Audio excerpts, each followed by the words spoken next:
to the show. Now, we've seen a lot of criticism of the U.S. when it comes to government surveillance, but Joseph Kannatachi, the very first privacy chief of the United Nations, recently said that he has more of an issue with the U.K., actually. For the details on that, I spoke to Boombus correspondent Bianca Fascini from London, and I first asked her why the privacy chief called surveillance oversight in Britain a, quote, joke. Here's what she had to say. Well, he's concerned about a lot of things. He was just appointed to this new position in the UN, which has never been created before. And when he was speaking to The Guardian, he compared the current situation in the UK to George Orwell's book 1984, which I'm sure all of us read in high school, which is about an area, what used to be Great Britain, and is controlled constantly by government surveillance. And his biggest problem that he mentioned in this article were all of the CCTV cameras that are placed throughout the UK. They're also known as closed-circuit television.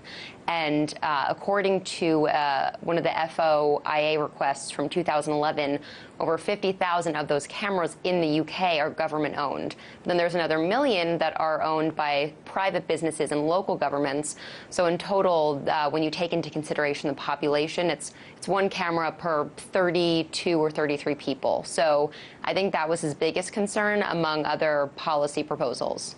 Yeah, that's quite a ratio there. It sounds like there is a lot that he wants to change. What are his main goals here?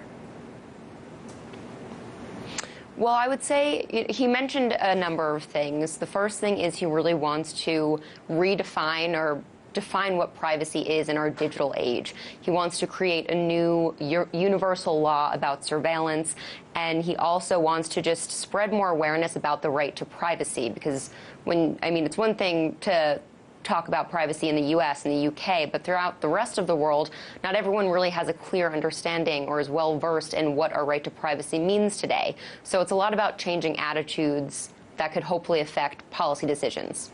And I understand that his issues aren't only with the government. What does he have to say about business?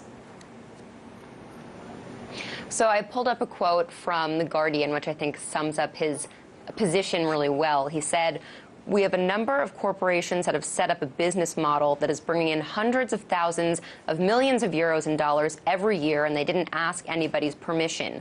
They just went out and created a model where people's data has become the new currency." So clearly he is concerned with the way businesses, both big and small, are making a profit off of collecting our personal data and information without even telling us. But at the same time, he also mentioned we as individuals need to do a better job of the information we put out there. Even if it's just Twitter or Facebook or Instagram, that's sensitive information and we're just freely giving it away. So it's definitely more of a problem for businesses in the way they operate, but we also have to be careful ourselves. Shares of